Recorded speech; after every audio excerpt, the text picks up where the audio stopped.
그 오늘은 본격적으로 우리 청년 일부 후반기가 이제 진행이 되는 날입니다. 셀 모임도 이제 개강을 하지 않습니까? 그리고 예배 순서에도 조금씩의 변화가 있죠. 봉헌이 뒤로 빠지기도 하고 앞에 순서가 조금 더 들어가기도 하고 이런 것에는 나름의 의도와 목적과 또 신학적인 토대들이 이렇게 갖춰져 있어요. 우리가 예전에 이제 루틴이라는 이야기를 좀 하면서 말씀을 나눈 적이 있어요. 무엇인가를 일정한 순서를 가지고 반복적으로 행동하는 것을 이 루틴이라고 부르죠. 예배도 보면 어떻게 보면 이 루틴이라는 것을 가지고 있습니다. 일정한 순서들이 있고 그것을 매주마다 반복을 하니까 그게 어떠한 영적인 루틴이라고도 볼 수 있을 것 같아요. 운동을 할 때 예를 들면 데드리프트를 한다고 한번 생각해 볼까요? 데드리프트 하는 장면을 한번 보시면 이렇게 되어 있죠. 나오나요? 네. 이 정도 무게는 데드리프트가 아니고 그냥 데드가 될 것 같긴 한데 데드리프트 하려면 나름의 이 방법이 좀 있지 않습니까? 어떻게 해야 되냐면 복압을 일단 빵빵하게 넣고 어깨는 내리고 허리는 말리지 않게 착 세운 다음에 팔꿈치를 편 상황에서 지면을 발바닥으로 미는 느낌으로 이제 몸을 일으켜야 한다고 들었습니다. 들었다는 이야기는 제가 하고 있다는 건 아니죠. 하고 있다면 이제 이렇지는 않을 거고, 제가 요즘에 마켓플레이스 열심히 보고 있거든요. 이제 이렇게 해보겠다. 저희 아내는 거기다 빨래를 널어야겠다. 뭐 이런 생각을 이제 하고 있는 거죠. 왜 이렇게 그 자세가 중요하냐면 부상의 위험도 있겠지만 이렇게 해야 운동의 효과가 있기 때문에 그래요. 데드리프트를 통해서 이 키우고 싶은 근육을 정확하게 자극하려면 거기에 맞는 몸 동작을 해야 한다는 거죠. 1대1로 매칭되는 건 아니지만 이 예배의 순서도 그렇습니다. 그 예배의 순서가 이렇게 있다는 건 사실 그 예배 순서가 들어가게 된 이유나 목적들이 분명히 있다는 거예요. 그래서 그걸 좀 알면, 그 원리나 메커니즘을 좀 알면 우리가 예배를 조금 더 집중해서 또 풍부한 의미를 가지고 예배할 수 있게 되는 겁니다. 예를 들어 구약의 제사를 한번 생각해 볼까요? 구약의 제사 중에 가장 선명한 이미지가 있는 것이 속죄제라고 부르는 거거든요. 죄 있는 사람이 자신의 죄를 용서해 달라고 하나님께 드리는 제사가 속죄제인데, 이런 식으로 합니다. 자기가 죄 지은 사람이 자기 죄를 뒤집어 씌울 동물을 데리고 옵니다. 보통은 어린 양 뭐 이런 거예요. 양이나 염소나 이런 걸 데려와서 내 손으로 그 양의 머리에 안수를 합니다. 그리고 나의 죄가 이 양에게 다 돌아가게끔, 그리고 이 양을 죽여요. 목을 이렇게 베어서 양을 죽이는데 그걸 누가 해줘요? 제사장이 해주지 않아요. 누가 하냐면 죄 지은 사람이 하는 겁니다. 그리고 나면 죽은 동물의 뒤처리를 해주는 게 이제 가죽을 벗기고 속에 있는 것들을 다 태우고 뭐 기름을 떼어내고 하는 것을 제사장이 하는 거고, 죽이는 행위는 누가 하냐면 죄 지은 사람이 하는 거예요. 그럼 이런 순서를 하나님이 말씀해 주셨거든요. 그러면 여러분 상상해 보시면 이 장면이 아름답거나 황홀하거나 예배 같다는 느낌이 듭니까? 안 들잖아요. 굉장히 소리와 냄새와 시각적인 게 굉장히 잔인해 보일 만한 그런 제사 방식이거든요. 그럼 하나님께서 왜 이런 순서로 제사를 하게 하셨을까요? 속죄제의 경우는 그런 거예요. 죽어가는 동물을 보면서 느끼기를 원하는 거예요. 뭘 느끼기를 원하는 거예요? 내 죄가 이렇게 참혹했다는 걸 깨닫기를 원하는 거예요. 내 죄에 대한 대가가 이만큼 죽음으로서만 갚아야 하는 이렇게 참혹한 것이라는 걸 깨닫기를 원하는 거예요. 하나님이 그거 좋아가지고, 피 흘리는 거 좋아가지고 하시는 분이 아니에요. 네가 죽어야 할 것 대신 죽어가는 동물을 보면서 너의 존재가 어떻게 살아가야 하겠는지를 깨달으라고 하시는 거죠. 그래서 속죄제를 드릴 때는 양을 볼 때 누구라고 생각하는 거예요? 자기라고 생각하고 제사를 드려야 그 순서에 합당한 방식이라고 할 수 있는 거죠. 그러니까 제사 안에, 예배 안에는 일정한 순서가 있고 그 순서는 기획된 의도가 있는 거예요. 그것을 우리가 알면 훨씬 더 예배를 잘 드릴 수 있다는 이야기이죠. 우리가 지금 드리고 있는 조금 개편된 예배도 그렇습니다. 그 순서 자체가 우리에게 하는 메시지들이 있어요. 그런데 그건 순서 안에 들어있으니 우리가 상기하지 않으면, 우리가 깨닫지 않으면, 기억하지 않으면 그냥 쑥쑥 지나가는 거죠. 그래서 오늘은 그 예배에 대한 부분을, 또 개편된 예배 중에 가장 여러분이 좀 주목하셨으면 좋겠다 하는 부분을 여러분들에게 좀 알려드리려고 하는 거예요. 우리가 드리는 예배의 정의, 목적, 정의, 이거를 굉장히 많은 신학자들이 쭉 이렇게 했습니다. 저도 이제 예배를 계속 공부하고 또 하고 있는 사람으로서 제가 내리는 정의도 있어요. 그런데 제가 가장 좋아하는 정의는 신학자인 폴 훈이라는 사람이 내린 정의인데 이렇게 되어 있습니다. 같이 한번 읽어볼까요? 시작. 예배란 예수 그리스도 안에서 자신을 보여주신 하나님의 계시와 그에 대한 인간의 응답이다. 예배학을 공부할 때, 예배도 학문으로 신학에서는 다루거든요. 예배학을 할 때 그래도 가장 스탠다드한 괜찮은 정의를 이 정의라고 봅니다. 그러니까 예배란 만남과 소통이에요.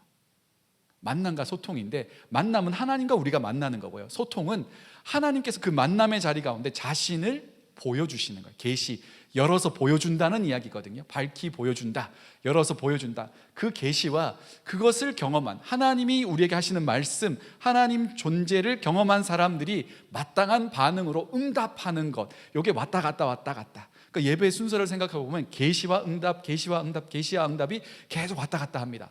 짧은 거 한번 생각해 보면 이런 거예요. 기도하잖아요. 우리가 대표 기도가 있잖아요. 대표 기도, 이걸로 한번 해볼까요? 성경 봉독. 다음 주부터는 우리가 봉헌하고 성경 봉독까지는 이뤄서 계시면 좋겠어요. 이해가 되시죠? 왜냐하면 성경 봉독은 설교보다 어떻게 보면 더 중요한 시간일 수 있습니다. 왜냐하면 진짜 오리지널 텍스트를 읽는 거거든요. 설교는 그것을 해석해서 여러분에게 들려드리는 1차 가공된 것이라면, 성경 자체는 그냥 원재료예요. 그러니까 가장 선명한 하나님의 말씀이 기록된 성경이고, 그것을 공동체가 같이 읽어나가는 게 성경 봉독이니까, 그래서 이걸 좀 중요하게 생각하는 교회나 공동체는 일어서서 읽습니다. 그러니까 다음 주에 우리 일어서서 읽고요, 읽고 나면 이제 자리에 앉고 찬양대가 찬양을 할 때가 있잖아요. 요거는 뭐예요? 계시가 있었죠. 거기에 대한 우리의 응답이에요. 하나님을 찬양하고 높여드리는 거예요. 이런 식으로 계시와 응답이 왔다 갔다 왔다 갔다 하는 그런 구성으로 예배가 다 구성이 되어 있습니다. 자, 하나님께서 우리에게 계시해 주시는 방법은 대표적인 게 성경 봉독도 있을 것이고, 설교도 있을 거고, 그리고 응답하는 방식은 우리가 예배 초입에 하는 경배와 찬양도 있을 거고, 기도도 하나님께 올려드리는 우리의 응답이기도 하고, 뭐 찬양대, 성가대 이제 찬양도 있을 거고요. 여러 가지 우리가 하나님께 올려드리는 것, 하나님께서 우리에게 주시는 것, 이게 교차돼서 진행하고 있다. 그 중에서 오늘은 하나님께서 우리에게 계시해 주시는 방식 중에 하나인 조금 생소한 순서를 이야기해 드리려고 해요. 오늘 예배 그 30분 전부터 뒤에서 라운지가 운영이 됐습니다. 이제 그 빠니니 기계에다가 빵도 좀 이렇게 구워서 냄새도 슬슬슬슬 내고, 뭐 실제로 먹는 것보다 냄새의 효과가 좀 있는 거고요. 이제 커피도 이렇게 준비해 놓고, 잼도 가져다 놓고, 프로젝터에다가 영상도 보여드리고, 이제 그 프로젝터에 선교팀 갔다 온 것도 보여드리고, 우리가 가지고 있는 컨텐츠도 좀 하고 하면서 좀 교제할 수 있게끔 하는 거예요. 그렇게 해서 예배에 오셨습니다. 예배 오시면 이제 예전에 제가 하던 거 여기 서가지고, 그 정말 뻘쭘했거든요. 이제 막 웅성웅성하고 있는데 여기 앞에 서가지고, 자 여러분 오셨죠? 이러면서 네, 인사합시다, 막 이렇게 인사하고, 성경 이제 사도신경 하고 이제 찬양이 시작되지 않습니까? 그걸 이제 제가 이제 우리 예배 인도자한테 다 떠넘겼어요. 다 떠넘겼고, 저는 이제 굉장히 자유로워졌는데, 그 중에 사도신경 하고 난 다음에 들어온 순서가 있어요. 혹시 뭔지 아세요? 이제 알면 다음 주부터 굉장히 집중하게 될 겁니다. 그 순서가 뭐냐면 예배의 부름이라는 순서예요. 예배 부름이라는 것을 영어로 보면 이 call to worship이라고 합니다. call to worship, 예배로 부르는 거예요. 그죠? 예배의 자리로 부르는 거고, 예배로 부른다는 것. call이 있다는 건 부르는 대상이 있고 부르는 존재가 있다는 이야기겠죠. 자, 이 순서를 누가 만들었냐면, 이 순서를 아주 중요하게 생각했던 신학자가 누구냐면 종교개혁자인 이 장 칼뱅, 존 칼빈이라는 사람입니다. 얼굴이 이렇게 생겼습니다. 사진 한번 보시면 굉장히 이제 좀 날카롭게 생겼죠. 눈매가 날카롭고, 코도 이렇게 뾰족하고, 수염, 옛날에는 수염 기른 게 디폴트입니다. 쫙 길고, 이분이 프랑스 출신의 종교 개혁자고 스위스에서 많이 활동을 했습니다. 그리고 특별히 장로교회의 그 예배 형성에 큰 영향을 많이 줍니다. 그 예배 모범이라고 부르는 오더라고 부르는 그 예배 모범을 만드는데 신학자마다 이 사람이 가진 그 예배 모범이 장로교 예배에 어느 정도 뼈대를 이루게 되는 거예요. 지금 우리가 드리는 예배 뼈대가 되는 거죠. 그런데 제가 장깔뱅이에요. 깔뱅이라면 예배 순서를 제가 기획을 하고 싶어요. 그러면 가만히 있다가 이렇게 해볼까 하고 쭉쭉쭉쭉쭉쭉 예배 순서를 짜지 않는다고요. 왜냐하면 예배 순서 가운데 어떤 의미들을 다 생각하면서 순서를 배치하고 집어넣는단 말이죠. 근데 하늘에서 그냥 떨어진 건 아니고 누군가가 먼저 만들어 놓은 예배 모범이 있었어요. 신학자들이 계속 만들어 왔기 때문에. 그래서 이 깔뱅은 누구의 예배 모범을 참고하냐면, 레퍼런스가 누구였냐면 이 부처라는 사람이었습니다. 부처. 이 부처는 이제 그 인도의 고타마 시타르타 그분이 아니고 마틴 부처라는 부서라는 사람인데, 이 사람이 예배 모범을 만들었어요. 이 사람 거를 펴보고 이 예배가 참 좋긴 하지만 나는 조금 더 건강한 예배로 이렇게 만들고 싶다라고 자기의 신학적인 견해가 반영돼서 예배 모범을 따로 만듭니다. 제네바 모범, 예배 모범, 여러 가지 스트라스부르크 예배 모범, 여러 가지 예배 모범을 만드는데, 그 예배 순서의 차이를 보면 아마도 이 사람이 중요하게 생각한 것이 반영이 되겠죠. 만약에 없던 순서가 들어갔거나 있던 순서가 빠졌다면 무슨 이유가 있어서 집어넣겠구나, 뺐겠구나가 나오는 거죠. 부처의 예배 순서에 없는데 깔뱅이 집어넣은 순서 중에 제일 먼저 들어간 순서가 오늘 우리가 한 예배 부름이에요. 그러니까 없던 예배 순서를 만든다는 건 그게 굉장히 중요하다는 의미가 있겠죠. 그것도 예배 가장 첫머리에 Call to Worship, 예배로 부름을 이 칼뱅이 집어넣습니다. 이 예배 부름은 오늘 우리 준민 형제가 한 것처럼 성경 구절을 읽는 겁니다. 짧은 성경 구절을 읽어요. 그런데 거의 예외 없이 칼뱅은 오늘 우리 성경 본문인 시편 124편 8절 말씀을 예배의 부름으로 삼았습니다. 그러니까 이 구절 안에 예배에 대한 굉장한 의미가 좀 들어있다는 뜻이겠죠. 다른 성경 구절 좋은 게 얼마나 많습니까? 예를 들면 왕이신 나의 하나님, 내가 주를 높이고 영원히 주의 이름을 성축하리다. 아니면 항상 기도하라 쉬지 말고, 항상 기뻐하라 쉬지 말고 기도하라, 범사에 감사하라. 아니면 수고하고 무거운 짐진 자들아 다 내게로 오라, 내가 너희를 쉬게 하리라. 다양한 좋은 성경 구절이 얼마나 많아요. 그런데 그중에 굳이 이 구절을 썼다는 건 이 구절이 가진 예배적인 의미가 상당하다는 뜻일 겁니다. 오늘 그 본문을 함께 다루면서 우리 개편된 예배를 어떻게 하면 더 잘 드릴 수 있을까를 살펴보려고 해요. 우리 시편 124편 8절 말씀 같이 읽어보도록 하겠습니다. 같이 읽겠습니다. 한 장 더 넘겨주시고요. 네, 시작. 우리의 도움은 천지를 지으신 여호와의 이름에 있도다. 아멘. 자, 이 구절이 예배의 시작에 딱 선포가 됩니다. 여러분이 예배의 자리로 나왔죠. 여러분의 시간으로, 여러분의 교통편으로, 여러분의 노력으로 예배의 자리에 나왔어요. 그런데 한번 생각해 보시죠. 만약에 하나님께서 여러분에게 시간이라는 걸 주시지 않았다면, 하나님께서 여러분에게 나아올 수 있는 건강을 주시지 않았다면, 나아올 수 있는 교통편을 지불할 수 있는 경제력을 주시지 않았다면 우리는 예배 자리로 나아올 수가 없었을 거예요. 보통 나오지 못하는 분들을 제가 신방을 가거든요. 제가 이번 주에도 어느 집에 이제 어르신 댁에 신방을 가게 될 텐데, 이분은 이제 리타이어 하우스에 들어가셨습니다. 그래서 예배 자리로 나오기가 너무 힘들고 몸도 힘드시고 그래서 찾아가는 거예요. 그분에게 소망이 있다면 예배 자리로 나오는 거예요. 아픈 사람 병상에 누워있는 분들 신방 가잖아요. 그러면 예배당 가서 예배하고 싶어요 라고 소망과 갈망을 이야기해요. 그런데 나올 수 있는 건강이 없기 때문에 못 나오는 거예요. 우리가 지금 여기에 있다는 건 우리 발로, 우리 돈으로, 우리 생각으로 나온 것 같지만 사실은 하나님께서 이걸 제공해 주셨다는 걸 기억해야 되는 거예요. 자, 내 삶의 주인이 하나님이시라고 고백할 수 있다면 여러분이 내 삶의 주인은 하나님이십니다 라는 고백이 있다면 그 주인의 허락이 있어야 예배 자리로 나올 수 있는 겁니다.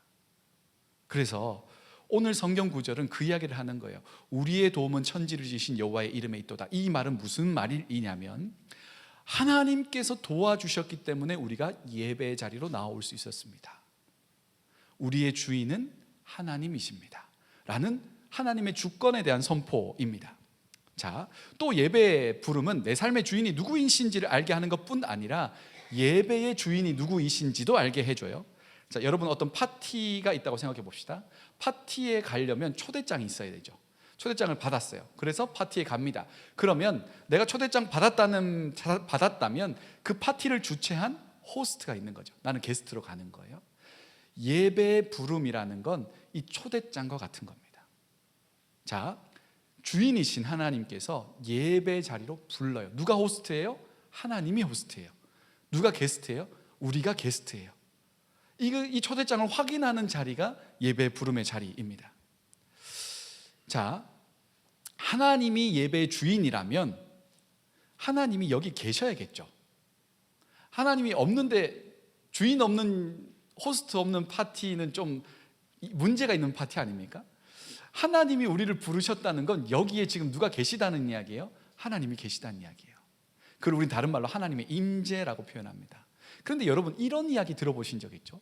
보통 찬양 집회 때 많이 나오는 건데, 혹은 이제 교회 예배에서도 가끔씩 나올 수도 있는데, 기도 가운데 나오기도 하고요. 하나님, 지금 우리 가운데 임재하여 주옵소서 라는 멘트 혹시 들어보신 적 있어요? 찬양 막 열심히 뜨겁게 찬양하면서 우리 하나님께 기도합시다 하면서 주님 우리 가운데 임하여 주시옵소서 라고 한다면 하나님 입장에서는 어떨까요?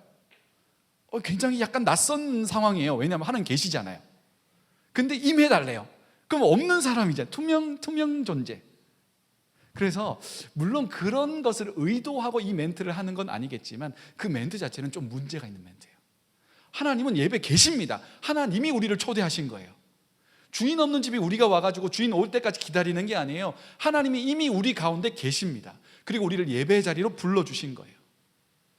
이것을 가장 선명하게 드러내는 구절이 이 예배 부름이에요. 그래서 종교学者칼뱅은 예배 가운데 우리가 주님을 초대하는 게 아니라 하나님이 우리를 초대하신다. 하나님이 이미 우리 가운데 계신다.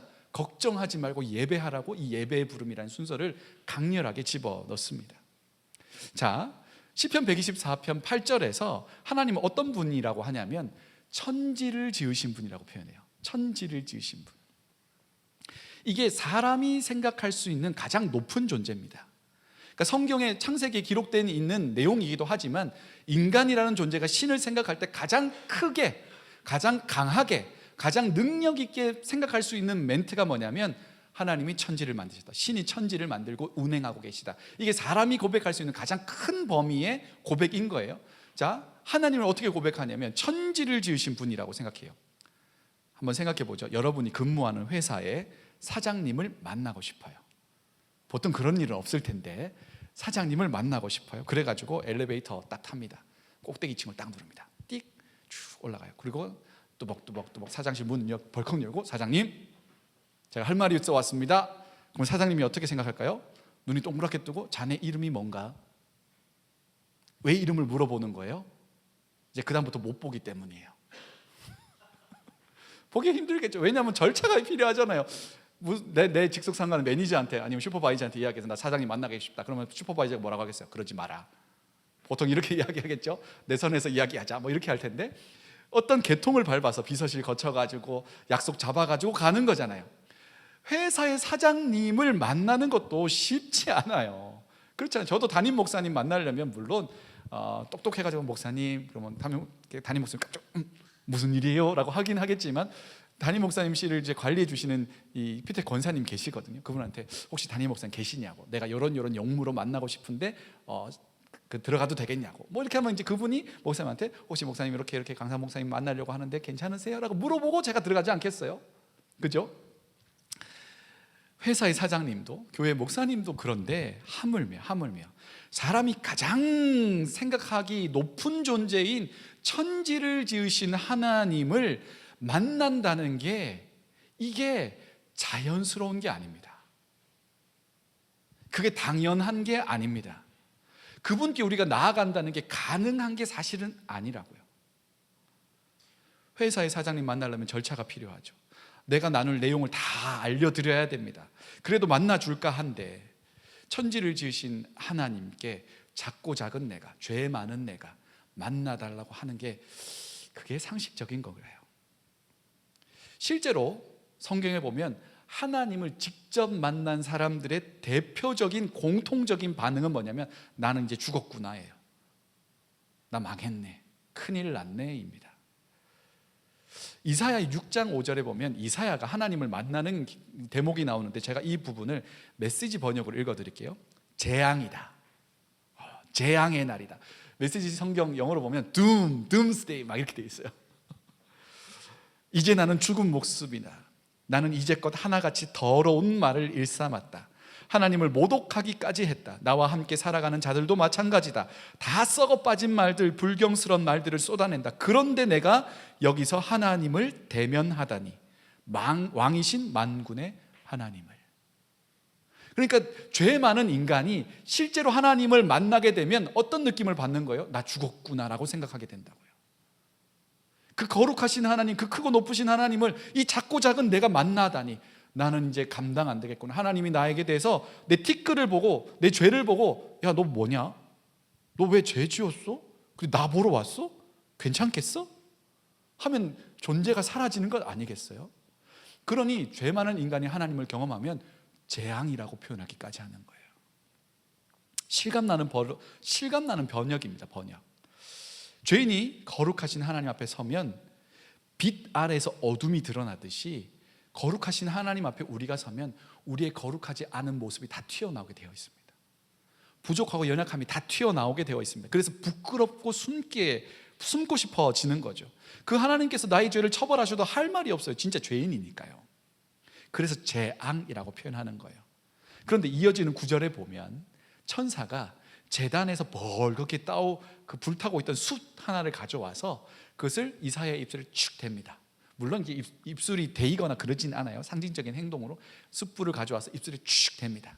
그리고는 이제 너는 이 죄로부터 정결하게 됐으니 하나님 앞에 서 있으라라고 딱 이야기합니다. 절대적인 하나님 앞에서 사람이 움츠러들 때 하나님은 오히려 그를 용서하시고 같이 대화 나누자고 해주시는 장면이 이사야에 드러나는 거예요. 예배 부름도 똑같습니다. 예배 부름을 여러분 듣게 되실 때 이 장면을 생생하게 떠올리시면 좋을 것 같아요. 예배 첫 시작에서 예배 부름이라는 순서를 인도자나 집례자가 선포를 합니다. 하나님이 예배 자리로 불렀어요. 하나님이 부르셨으니까 죄 있는 모습 그대로 나왔을지라도 괜찮다는 이야기예요. 죄된 모습, 연약한 모습, 부족한 모습, 우리가 일주일 살아가면서 처참해진 모습일지라도 누가 불렀어요? 하나님이 불렀어요. 우리를 죽이려고 부르는 거예요? 우리를 정죄하려고 부르는 거예요? 아니에요. 우리를 회복시키고 다시 이야기하자고 우리를 부르신 거예요. 그러니 어떠한 상태, 어떠한 모습 있을지라도 그대로 나오셔도 괜찮다는 이야기예요. 그러니 예배의 부름을 듣게 될 때 하나님이 이런 나를 불러주셨다는 그 마음으로 들으시고 천지를 지으신 여호와의 이름에 있도다 하면 어떻게 우리가 그 계시에 대한 반응을 할 수 있겠어요? 아멘이라고 반응하는 거예요.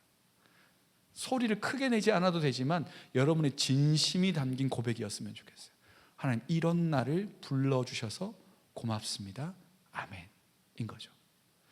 그것이 없다면 사실 우리가 어떻게 주님 앞에 설 수 있겠습니까? 하나님이 불러주시지 않았다면 우리가 어떻게 하나님 앞에 설 수 있겠어요? 근데 하나님 왜 불러요? 사랑의 교제를 나누자고, 내가 너를 사랑한다고, 내가 너를 용서한다고, 내가 너와 다시 일으켜 세워줄 거라고 말씀하고 싶어서 우리를 부르시는 거예요. 그게 예배의 부름인 거예요.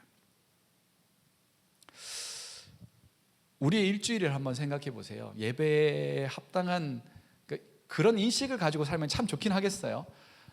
내가 주일날 예배 드려야 되는데 그 예배에 부끄럽지 않게 살아야지라고 일주일을 살아간다면 진짜 그건 대단한 예배자라고 생각됩니다. 그런데 보통 다 잊어버리고 살잖아요. 내 마음대로 살고 내 생각대로 살고 하다가 이제 주일날 올 때 되면 좀 약간 이제 뻘쭘함이 생기고 뭐 부끄러움이 생기고, 이건 괜찮은 겁니다. 그런 감각이 있다는 것. 그런 감각 자체가 없다면 조금 이제 고민을 해봐야 되겠지만, 하나님 앞에 내가 좀 잘 예배해야지 라는 감각이 있다면 그건 나름대로 영적인 감각이 좀 살아있는 거예요. 주님 앞에 나와요. 주님께서 우리를 불러주셨어요. 주님 앞에 나와요. 그러면 우리가 할 말이 있어요. 어떤 할 말이 있어요? 주님, 내가 요런데 내 상황이 좀 요렇고 내 모습이 이렇지만 하나님 불러주셔서 왔습니다. 고맙습니다. 내 모습 이대로 받아주시고 나를 새롭게 해주시고 이 예배를 통해서 하나님 영광 받아주십시오. 일주일 동안 내가 또 잘 살아갈 수 있게 하나님 힘과 능력을 공급해달라고 요청할 수 있어요. 하나님 그러라고 우리를 부르신 거거든요. 자, 예배 부르면 이런 의미가 있는 거예요. 옆에 계신 분들 한번 얼굴 한번 보시죠. 하나님께서 한 사람 한 사람 이름을 불러서 여기에 모인 예배자들이, 하나님이 부른 예배자들입니다. 옆에 계신 분들에게 이렇게 축복해 주시죠. 하나님이 부르셨습니다. 시작. 네, 그런 여러분들 얼마나 귀한 사람들입니까? 그 많은 사람, 세상의 수많은 사람 중에 우리 한 사람 한 사람을 불러서 여기에서 청년 일부라는 이름으로 하나님께 예배할 수 있다는 건 진짜 감사한 일이에요. 감사한 일. 짧은 한순간인데 1분도 안 돼요. 한 3, 40초밖에 되지 않는 여기 우리를 예배의 자리로 부르신 하나님의 말씀이 있습니다. 이게 멘팅이거든요. 말 자체죠. 우리를 예배의 자리로 부르신 하나님의 말씀이 있어요. 그 하나님의 말씀이 뭐예요? 우리는 천지를 지으신, 우리의 도움은 천지를 지으신 여호와의 이름이도다. 그 하나님의 도움으로 우리가 여기까지 왔고, 그 하나님의 부름으로 우리가 지금 예배하고 있고, 그 하나님의 도움으로 우리는 살아갈 거라는 선포를 하나님의 마음을 대신해서 인도자가 하는 거예요.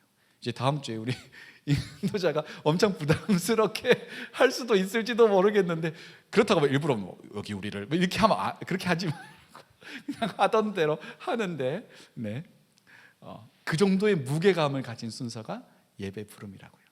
그 예배 부름이 선포될 때 여러분의 전 존재로 응답하십시오. 주의 부르심으로 내가 여기 있습니다. 감사합니다. 이 예배를 통해 내가 주의 도우심으로 또 살아가게 될 겁니다. 하나님 역사해 주십시오라는 감사와 간절함의 고백으로 담아서 아멘 한다면 예배 시작부터 우리는 예배 안에 깊숙이 들어가서 예배하는 사람이 되어 있는 거죠. 그래서 순서를 알면, 의미를 알면 그 예배가 더욱더 풍성해지는 겁니다. 그 예배의 부름에 대한 우리의 반응이 뭐예요? 경배와 찬양이 이어지는 거예요. 하나님 나를 불러주셔서 감사합니다 라고 그 마음을 담아서 하나님을 마음껏 높이는 게 경배와 찬양인 거죠. 계시와 응답이 계속 교차되면서 우리의 예배가 구성되고 진행되는 겁니다. 이런 것들을 좀 우리가 더 많이 알고 고백하고, 봉헌도 그랬죠. 우리의 전 존재를 드리는 것. 제가 기도할 때 이렇게 기도했어요. 열의 하나 드립니다 라고 표현하지 않고 열의 열과 같은 믿음의 고백을 담아, 열의 하나이지만 11조지만 10개 모두 주님 주신 거라고, 내 삶이 주님의 것이라는 믿음의 고백이에요. 그런 믿음의 고백으로 드린다면 하나님 보실 때, 와, 얘는 진짜 내가 준다는 걸 알고 있구나. 이 관계가 바르게 형성되면 하나님께서 주실 것이 많아요. 왜냐하면 이 사람은 열의 열이 하나님으로부터 왔다는 믿음의 고백을 할 수 있는 그릇이 준비됐기 때문에 그래요. 이게 쉽지 않은 고백이에요. 그러나 반복적으로 계속 똑같이 기도할 겁니다. 여러분의 믿음으로 그렇게 고백될 때까지. 열의 한 해를 드리지만 열의 열과 같은 믿음의 고백 드립니다. 이거 다 주님 겁니다. 주님 원하실 때 마음껏 드려도 괜찮습니다. 왜냐하면 주님 거니까. 그러면 하나님 이런 믿음을 보시고 부어주시죠. 당연히. 이런 예배 순서가 우리 가운데 달려 있다는 거예요. 사랑하는 여러분, 주님이 우리를 부르셨습니다. 예배자로 불러주셨습니다. 예배 모든 순서와 말씀, 그리고 우리가 참여하는 모든 것들을 통해 하나님의 계시와 우리의 응답이 어우러지는 멋진 예배를 계속 드렸으면 좋겠어요. 예배 가운데 정말 집중해서 하나님을 예배하고 나아간다면 우리의 일상 가운데도 그 감각을 가지고 일주일 동안 삶의 예배자로 살아가게 될 줄 믿습니다. 그 하나님과 함께 동행하는 예배자가 되는 저와 여러분 되기를 간절히 소망합니다. 기도하겠습니다.